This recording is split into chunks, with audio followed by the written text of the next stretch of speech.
Tadi saya membersamai anak-anak yang berkebutuhan khusus.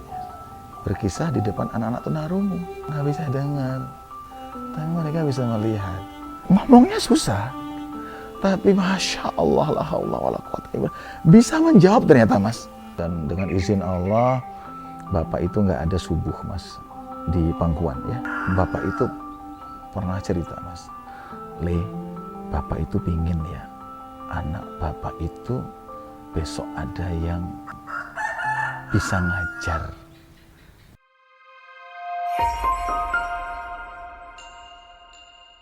Oke Kak, langsung aja Kak. Oke, bismillah. Jadi Kak Ari mungkin bisa dan namanya siapa, kesibukannya apa sekarang? Ya, bismillah. Alhamdulillah Mas Andika, nama saya Ari Prabowo. Kalau di dunia dakwah kisah, Kak Ari juru kisah PPMI atau Kak Ari Abu Zahwan. Nah itu nama saya Mas Cendika. Jadi tadi aslinya Ari Prabowo, kalau nama di dakwah kisah Kak Ari juru kisah PPMI, Kak Ari Abu Zahwan. Kesibukannya sekarang Kak Ari? Oh, kesibukannya alhamdulillah, jadi dengan izin Allah, Allah izinkan amanahnya di dakwah kisah. Ya, dakwah kisah untuk anak-anak dan keluarga seperti itu. Jadi hari-hari saya diamanahin, diminta mendampingi sekolah-sekolah, terus membuat kurikulum berkisah di sekolah seperti itu. Beberapa sekolah menjadi binaan terkait dengan tadi penerapan implementasi kurikulum kisah. Saya juga ngajar di beberapa kampus ya, mata kuliah bercerita berkisah sebagai guru sebagai dosen tamu seperti itu. Jadi itu mungkin Mas. Berarti macam-macam Kak ya? Ya itu aja sih. Kalau kesibukan yang utama? Itu jadi banyak berkisah di anak-anak, terus belakangan juga itu saya nulis ya, nulis buku kisah anak-anak seperti itu. Jadi hari-harinya gitu Mas, sambil antar anak seperti ke sekolah. Kalau backgroundnya Kak Ari sendiri kok bisa menjadi juru kisah? Ya, Masya Allah, ini sebuah perjalanan ya seperti itu. Saya selama kuliah itu tinggal di masjid, jadi marbot masjid seperti itu. Dan setiap harinya membersamai anak-anak, pemuda, jamaah seperti itu. Nah lalu saya sempat mengajar di sebuah perguruan tinggi swasta di Jogja. Jadi saya juga dulu ngajar dengan basic mesin saya seperti itu. Saya ngajar, namun pada suatu kondisi kok ini sepertinya ada jiwa-jiwa saya yang itu kok saya rindu gitu. Saya rindu, saya dibesarkan di masjid, saya banyak ditarbiyah Allah di masjid, ya. Lalu diskusi sama istri, ya udah, Bismillah, di tahun itu ya saya pamit dari dunia kampus, ya. Saya qadarullah saat itu dapat amanah, terpilih jadi satu bareng sama teman-teman yang lain itu trainer, ya. Ada salah satu CSR BUMN di Indonesia yang itu punya program peduli pendidikan. Nah saya beberapa tahun itu keliling-keliling ya di pedalaman-pedalaman. Ya kalau ada program kayak Indonesia Mengajar gitu. Nah serupa dengan itu ya. Saya 3 pekan di pedalaman ya, Aceh, NTT, Maluku, Papua, seperti itu. Kalau Jawa juga alhamdulillah hampir semua seperti itu. 3 pekan saya membersamai siswa-siswa sama guru-guru ya, penguatan pengayaan pendidikan karakter seperti itu. Nah, 1 pekan saya di Jogja. Terus nah dari situ alhamdulillah biiznillah potret-potret pendidikan itu Allah tampakkan, Allah perlihatkan ya bagaimana sebetulnya pendidikan di negeri ini seperti itu. Oke. Itu shifting dari akademisi ke dakwah, bisa dibilang tadi.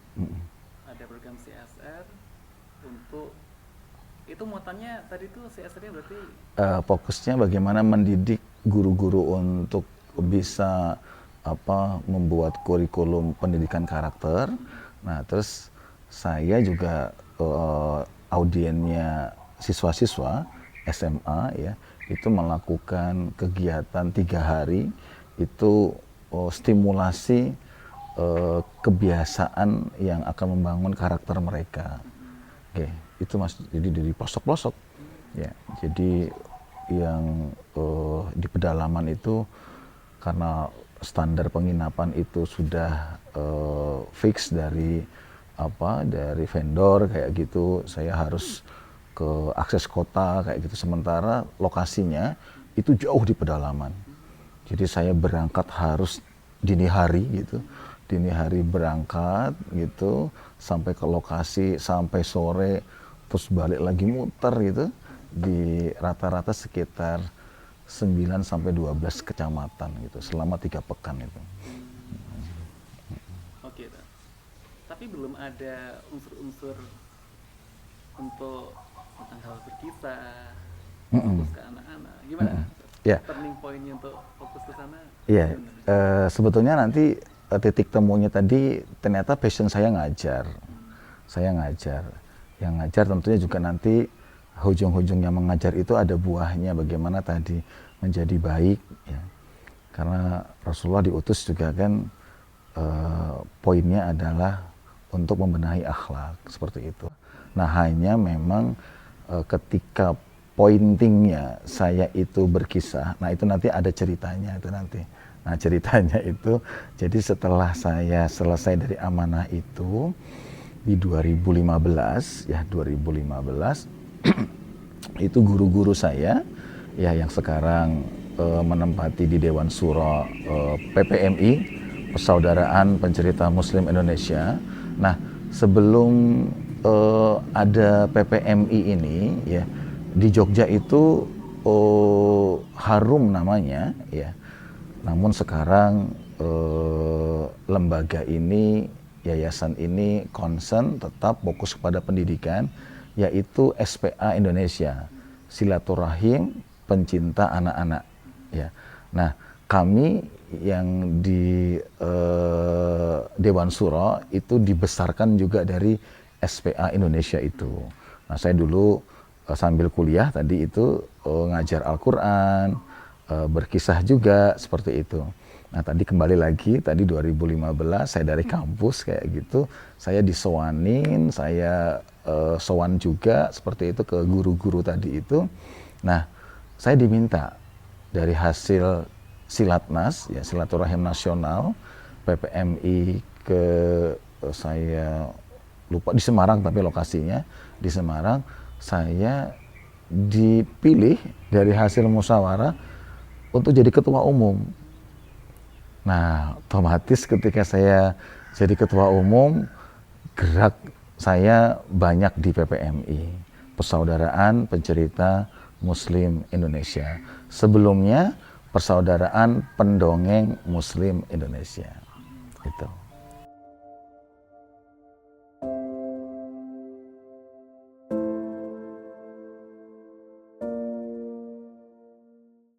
Ya. Nah, tadi ternyata saya dibesarkan di masjid ya. Dari aktivitas di masjid itu saya punya warna ya, yang Allah telah titipkan itu mendampingi anak-anak ya.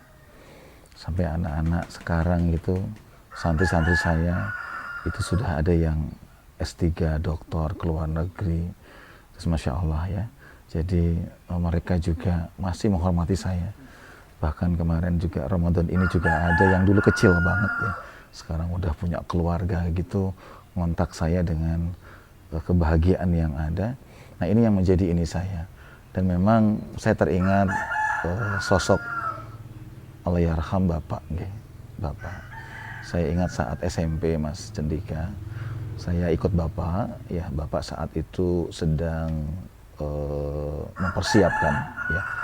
mempersiapkan keamanan ya suatu event di kampus negeri di daerah itu ya, di tempat itu Bapak bertugas seperti itu.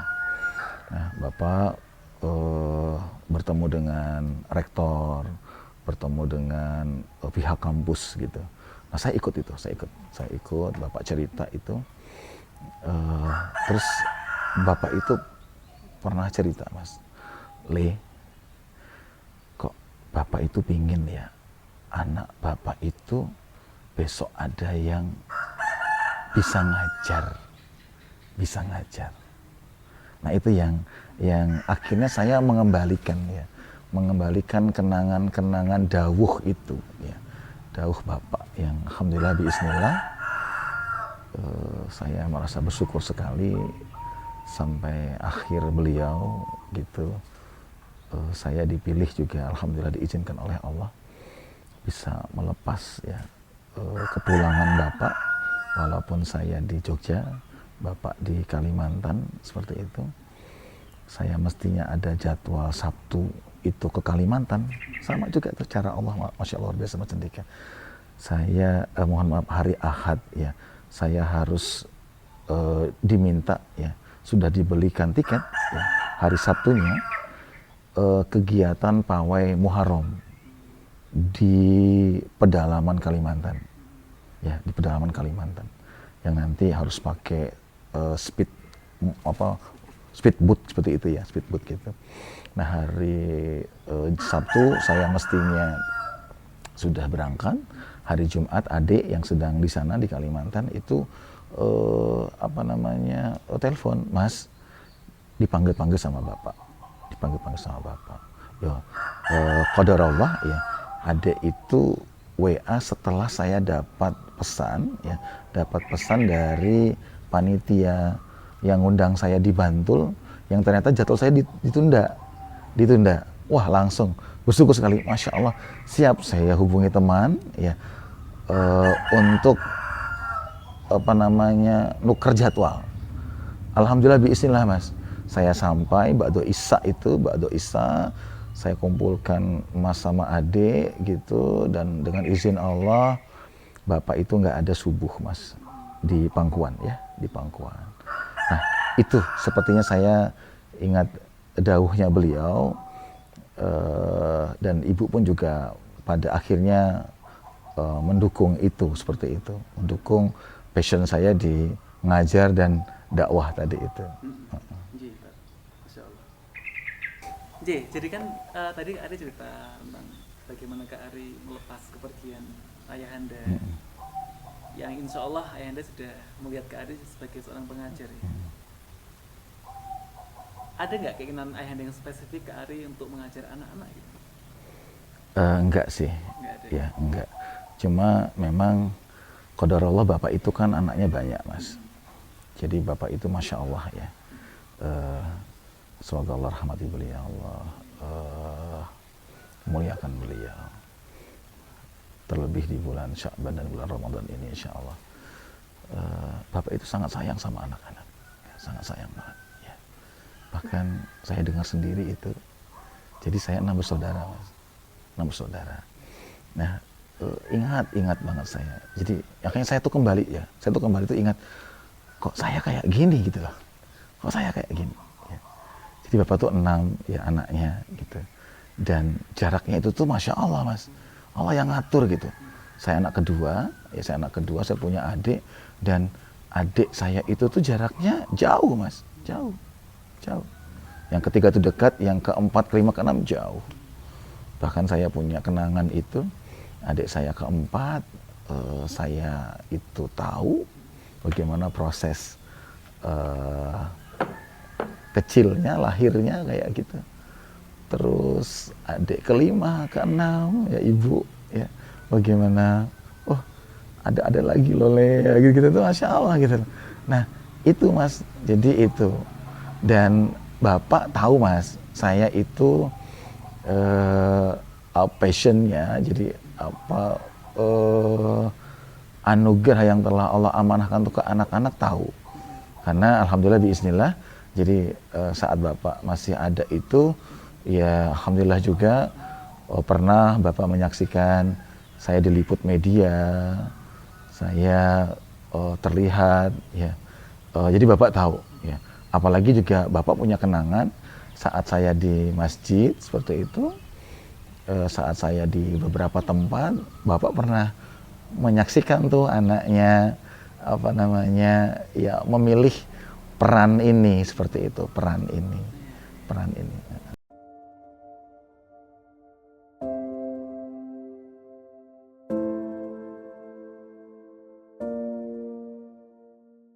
Nah itu Mas, jadi titik tolak tadi itu dengan pengalaman-pengalaman potret pendidikan yang saya lihat dengan mata saya sendiri seperti itu.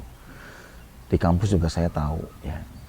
Maka di antara beberapa alasan saya hijrah juga, kembali ke dakwah juga, ya kita nggak usah banyak menyalahkan gitu. Saya jadi teringat Ustadz Abdullahi Hamahua, ya, Dewan Kehormatan KPK, itu pernah nulis bahkan di depan saya di saat beliau khutbah di Masjid Jogokarian, yang juga saya aktif juga di sana, di anak-anaknya gitu, menyampaikan dengan tegas, ya, walaupun sosok beliau kecil, ya, tapi subhanallah orang-orang yang di KPK yang punya integritas itu kalau udah ngomong keras ternyata, apalagi di mimbar gitu. Beliau mengatakan, jamaah sekalian, apakah pendidikan di Indonesia ini berhasil? Yang mungkin saya husnuzon gitu, jamaah mungkin nggak ada yang tidur gitu, karena masya Allah, ya. Dan itu saya cek ternyata di internet juga ada tulisan itu, ya maksudnya bisa lihat lah, ya, apakah potret pendidikan kita udah berhasil. Beliau cerita, ya, di KPK kasus korupsi ternyata itu banyak sekali didominasi oleh S1, S2, S3.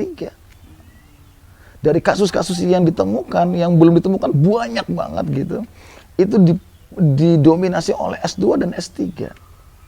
Itu belum lagi yang perempuan-perempuan yang sudah tidak perawan. Tulisan beliau kayak gitu. Dan di depan saya Mas, di depan saya, mohon maaf, saya melihat potret-potret guru, potret-potret orang-orang yang di dinas pendidikan, santri, anak-anak didik yang saya lihat sendiri saat itu SMA gitu. Maka kita kembali kepada Rasulullah. Nah ini yang menjadi titik tolak itu. Kalau kita ngomong pendidikan, kita nggak mungkin lepas dari ngobrolin soal Rasulullah. 23 tahun Rasulullah berhasil, nggak ada yang mungkirin. Silahkan cek literasi dimanapun, boleh mengatakan negara ini, negara itu, tapi lihat cek buktinya, enggak. Tapi Rasulullah 23 tahun, fase Makkah, fase Madinah, berhasil. Nah, kalau nggak mulai dari anak-anak, dari mana coba?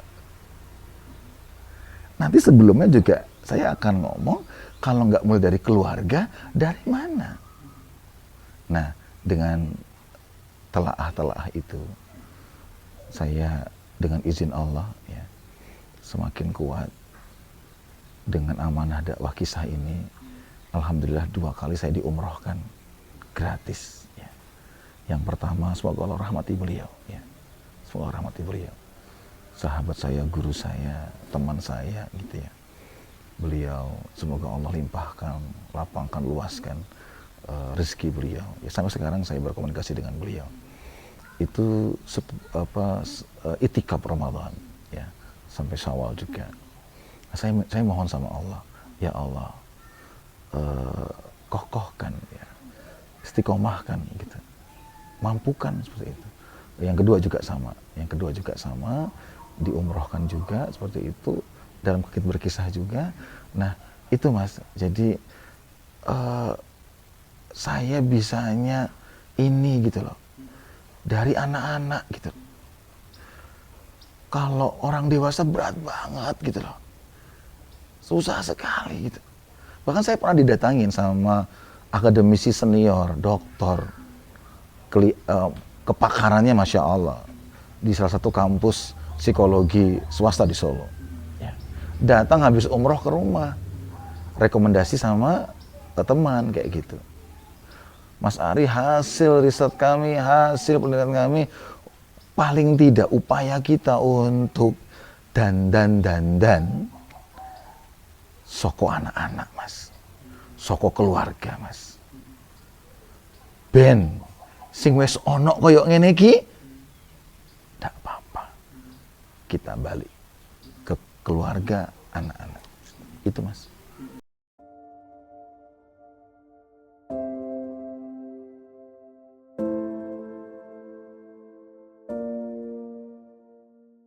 Ya, jadi jangan dianggap mudah gitu loh. Silakan Mas Andika boleh cek guru-guru senior kita yang sekarang Masya Allah masyhur namanya. Bahkan kita pernah mendengar ada seorang guru kita, ya, ketika disuruh menyampaikan kajian di depan anak-anak, nyerah dia. Karena belum semenit itu sudah langsung ada yang tawaf, ada yang lempar jumroh, ada yang sa'i kayak gitu. Jangan dikira mudah. Jadi justru malah masih harus berhati-hati. Karena kalau nggak salah pilih kalimat, nggak salah pilih bacaan, ya, salah pilih penyampaian, itu akan terekam. Apalagi kisah. Mas Andika pernah nggak mendengar dongeng Kancil Nyolong Timun? Ya. Simbah kita juga pernah Mas. Guru-guru kita juga pernah.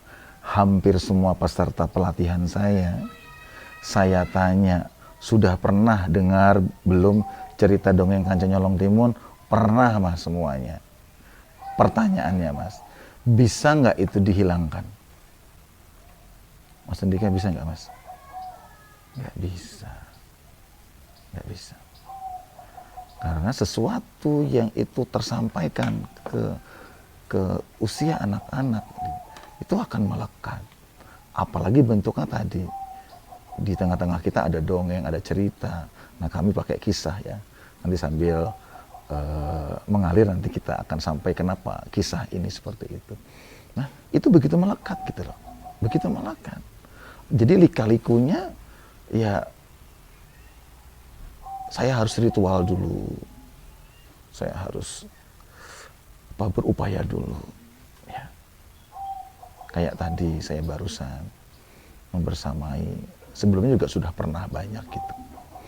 Tapi setiap momen, setiap waktu itu tidak sama. Tadi saya membersamai anak-anak yang berkebutuhan khusus. Ya. Masya Allah. Ya. Saya juga pernah loh Mas, berkisah di depan anak-anak tunarungu. Tunarungu itu bisa dengar apa enggak Mas? Nggak bisa dengar. Tapi mereka bisa melihat. Bisa kebayang nggak? Saya kisahnya kayak apa? Banyak Mas anak-anaknya. Ada anak satu artis yang ikut menyaksikan. Saya berkisah. Ya. Tapi saya yakin, ya, setiap kisah, apalagi dari Al-Quran, ya, itu disampaikan, maka Allah sendiri yang akan menyentuh. Ya. Saya bermohon kepada saya pertama gitu. Dan saya berusaha semoga Allah jaga sesuatu yang dari hati, maka akan sampai ke hati. Sesuatu yang nggak muaranya dari hati, nggak akan pernah sampai. Nggak akan pernah sampai. Sampai ada cerita kemarin ada yang mau nemuin saya di Klaten karena Masya Allah gitu, bapaknya cerita dengar kisah saya di Jogja, dikejar saya sampai ada event di Klaten gitu, nggak ketemu gelo anaknya. Jadi kalau anak-anak itu sudah kena sentuhan-sentuhan gitu, Masya Allah. Ya, kita bisa ngelihat Mas, pemuda-pemuda hijrah sekarang, ya, oh, kalianlah harapan Islam, kalian adalah generasi yang akan menopang agama ini. Tapi ingat Mas, kalau nggak dicelupin anak-anaknya, berat sepertinya mereka bisa berhijrah itu. Ya, jadi betul. Kenapa? Itulah tantangannya. Ya, sampai saya juga mohon maaf, saya ke sebuah asosiasi dai, ya, yang saya nggak izin sebutkan namanya gitu. Saya ke ormas gitu. Inilah amanah kami yang sedikit masih yang ada di sini, dan ternyata yang lain-lain juga banyak gitu loh. Dakwah kisah ke anak-anak itu gak banyak Mas, gak banyak sekali. Dan kami juga tadi ya mendapatkan perhatian, ya kami bersyukurlah ya, seperti ini gitu ya. Semoga tadi ya, semoga anak-anak yang kena celupan-celupan ini insya Allah Allah bimbing, Allah tuntun nantinya bisa tadi ya, bisa menjadi generasi yang membenahi agama ini.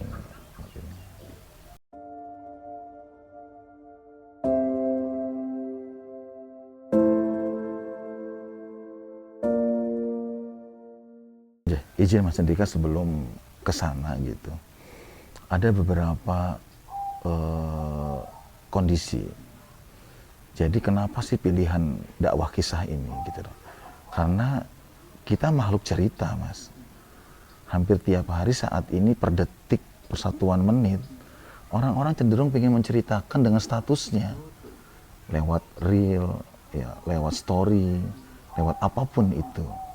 Ya itu memang kondisinya. Ya. Dan ternyata Mas Andika, Al-Quran sendiri itu 2/3-nya, 1/3, 2/3 itu adalah kisah. Ya. Al-Quran Mas gitu. Dan kenapa nih izin saya ngomong, kenapa bukan dongeng gitu loh? Kenapa bukan dongeng? Karena ternyata dongeng itu pun juga ada dalam Al-Quran. Jadi dulu ada pemuka Quraisy, Nadhr bin Haris, ya, itu yang mengeluarkan hartanya untuk belajar dongeng karena tahu isi Quran itu kisah. Asatirul awalin. Ya. Tadi dongeng Kancil Nyolong Timun, Si Manis Jembatan Ancol, hafal kan, masih ingat kan gitu kan. Terus yang lain-lain ya, saya sebutkan. Negeri ini syarat dengan tokoh-tokoh hantu kayak gitu. Saya yakin hafal semua. Ya. Dan Al-Quran itu Masya Allah cerita soal itu. Dan Al-Quran itu 2/3-nya kisah. 13 tahun fase Mekah itu kurikulumnya kisah seperti itu. Nah, dari hal ini yang tadi bikin saya agak kurang sepakat juga. Kak Ari, kami masih belum pede, susah banget sih cerita itu, berkisah itu gitu. Gimana sih gitu, harus olah suara, harus ekspresif kayak gitu. Aduh, nggak bisa. Saya ganti tanya gitu loh. Teman, kamu guru kan? Iya. Loh, kamu kan ngajar? Iya, gitu loh. Emang kalau kamu ngajar nggak ekspresif? Ya ekspresif juga. Tapi kan cerita beda. Ada bedanya di mana? Saya bilang gitu. Bedanya di mana gitu loh. Sama. Ternyata bedanya adalah sumbernya gitu loh. Kalau ngajar kita dari buku pelajaran, mata pelajaran segala apa gitu kan, tentang apa gitu. Kalau Al-Quran ada juga gitu loh. Dan saya sampai ngomong kayak gini, sebenarnya kalau kamu nggak usah pakai olah suara, Kalau kamu nggak usah pakai ekspresi, ya. Kalau kamu sungguh-sungguh belajar mengkisahkan kisah Quran ini, yang paling pertama sebetulnya yang akan menjadi paham itu kamu sendiri gitu loh. Kamu sendiri. Sedih saya mas, sedih banget. Ingat banget sama yang lain-lain. Tapi begitu ditanya soal kisah Quran, subhanallah. Padahal khairukum man ta'allama al-Quran wa 'allama. Sebaik-baik kalian adalah orang yang belajar mengajar Al-Quran.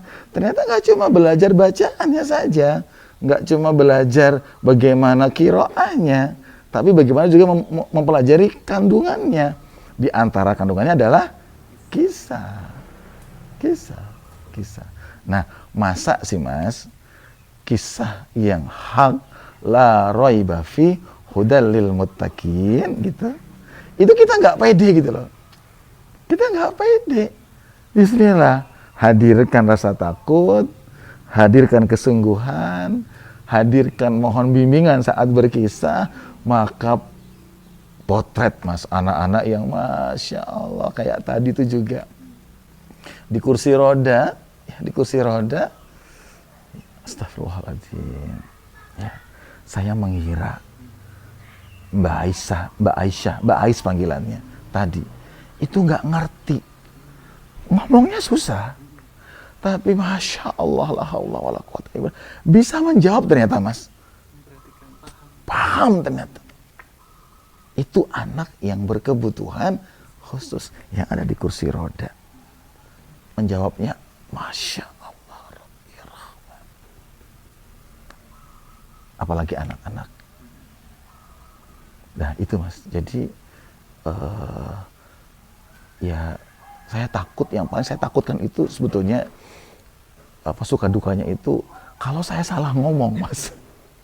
Kalau saya salah ngomong gitu, maka saya berhati-hati banget, dan ini juga menjadi salah satu pakaian dari PPMI, bersama anak-anak harus berhati-hati itu, jangan mengajak mereka banyak tertawa gitu loh. Ya, boleh, nggak ada sesuatu yang, tapi Rasulullah mengingatkan banyak ketawa itu hatinya kan hatinya akan hatinya akan nanti akan mati. Iya, gitu. Jadi membuat mereka itu menjadi fresh pun dengan ekspresi gerakan kita pun jangan niatkan untuk melawak, karena kita bukan pelawak mas, kita dai gitu loh, kita dai ya. Apalagi saya itu paling takut juga gitu, nanti di akhir zaman itu banyak pendongeng gitu. Iya. Ya. Yang subhanallah. Nah itu mas, jadi ekspresi anak-anak, respon anak-anak itu masya Allah. Bahkan ada case misalkan soal bullying yang begitu marak, ya. Ternyata kisah Al-Quran juga ada untuk itu, seperti itu. Lalu subhanallah, ya saya menyaksikan, aku nggak mau kayak setan, aku nggak mau kayak iblis. Ya Allah, aku janji aku nggak mau nyakitin temanku, aku nggak mau ngejek temanku. Gitu.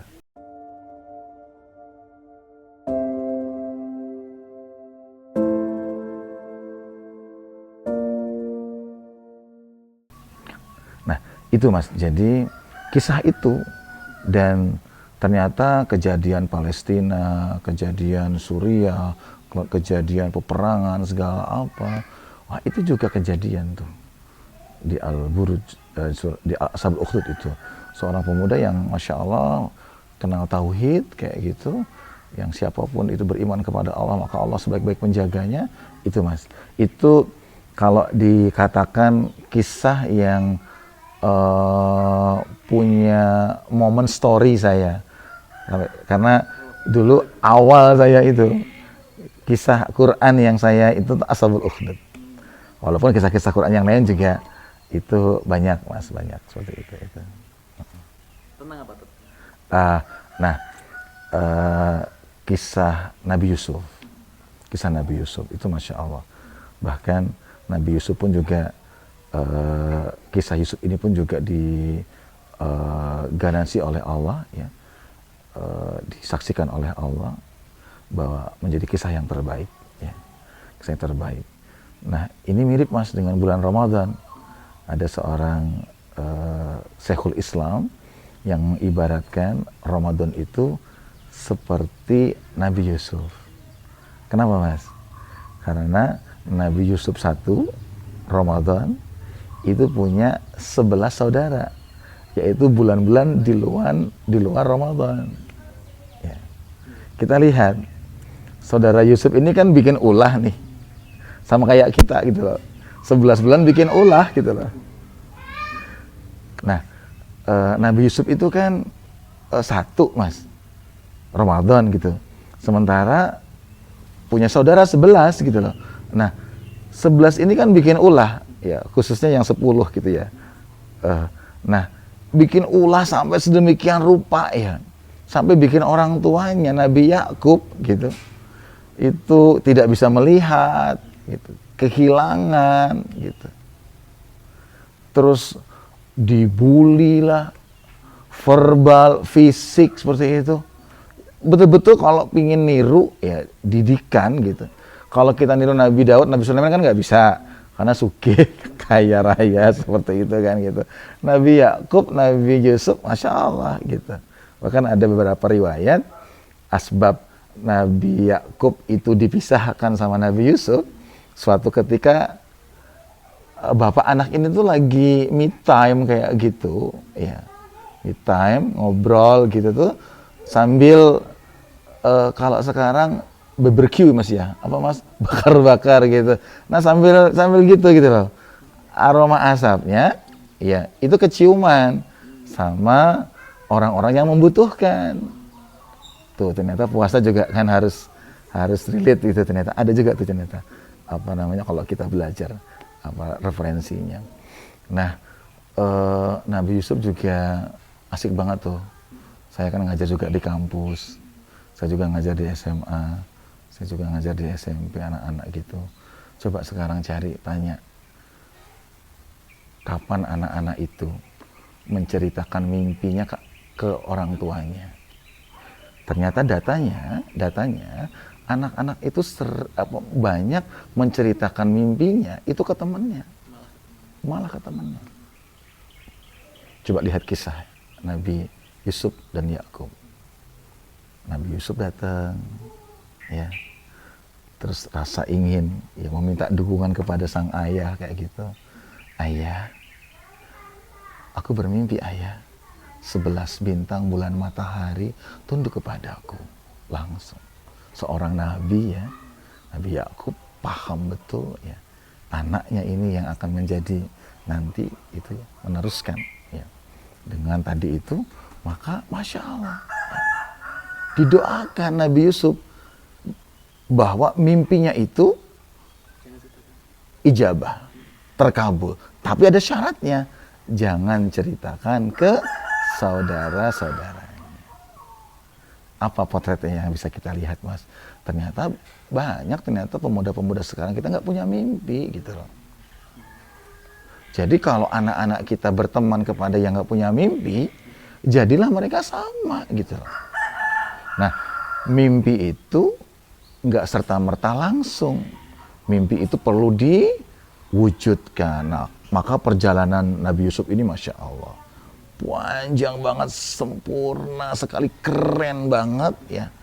Wah, Masya Allah, asmaranya juga ada, masuk juga tuh. Wah, heroiknya juga ada, kebohongan juga ada. Sekarang kan itu potret cerita yang ada gitu kan. Happy ending, keren banget gitu loh.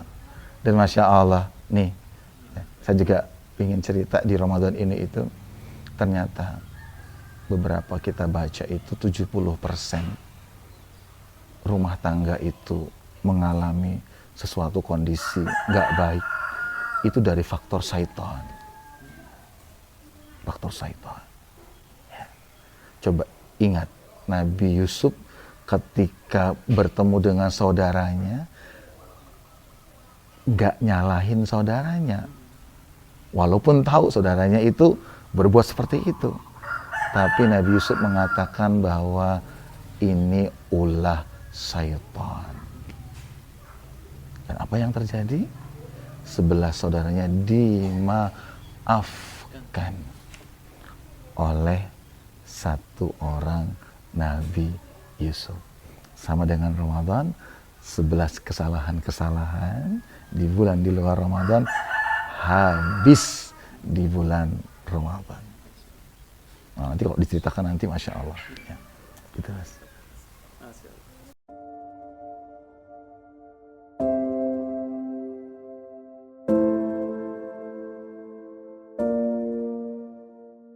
Jadi Mas Andika, kita ingat ya bahwa laki-laki, perempuan, Nabi Adam sebagai khalifah ya.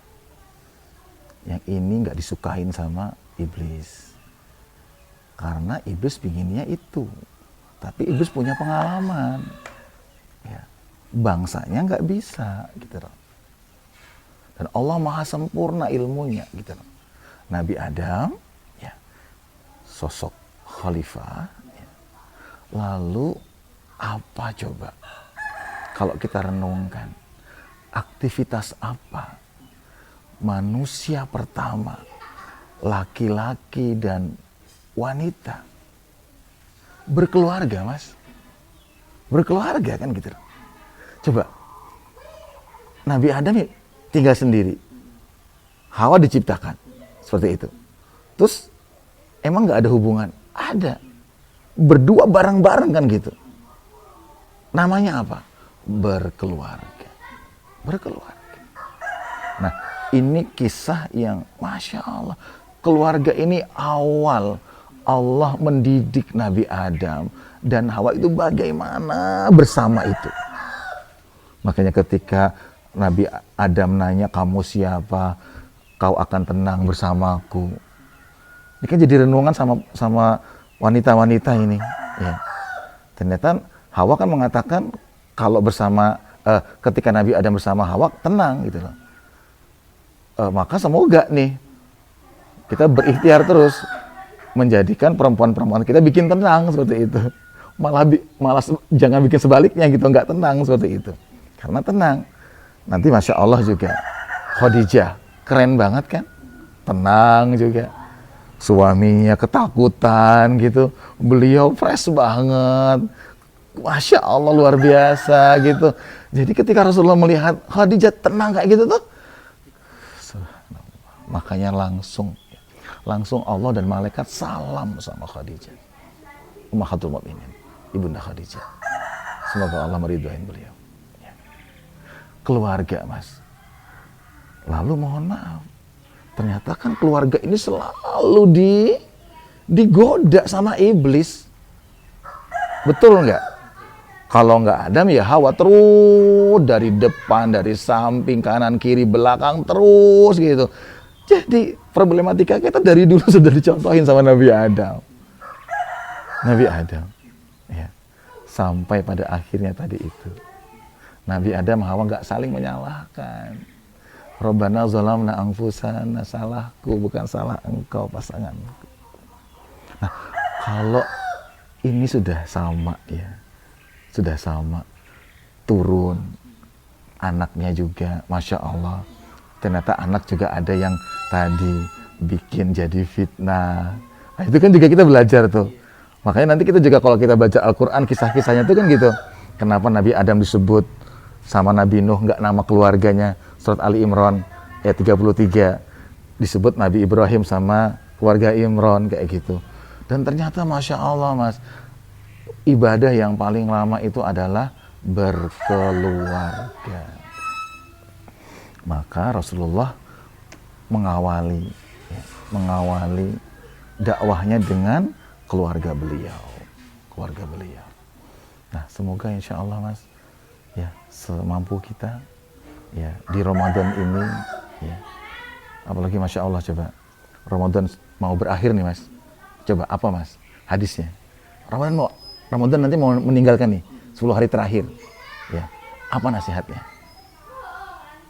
Rasulullah itu nggak lupa menyebut bangunkan keluargamu. Jadi boleh itikaf. Jadi Rasulullah juga ngantar istrinya balik, ya seperti itu. Ngajak-ngajak Nabi Ibrahim apalagi, ya kayak gitu. Jadi kalau sudah keluarga, ya karena musuh Islam merusaknya itu dari tadi cara pandang seorang ibu, bagaimana sosok seorang istri, nah itu kan. Jadi Al-Quran juga banyak membahas perempuan itu pada posisi istri kayak gitu. Nah berarti kan ada kaitan dengan bagaimana berkeluarga seperti itu. Nah ini jadi Mas, jadi saya semoga istiqomah dan semoga Allah jaga keluarga saya, semoga Allah bimbing ya insya Allah. Saya berusaha, kenapa ini yang saya ingin coba ikhtiarkan. Saya juga ingin agar Allah menuntun ya, keluarga ini tuh menjadi keluarga yang Allah inginkan dan Rasulullah contohkan. Insya Allah.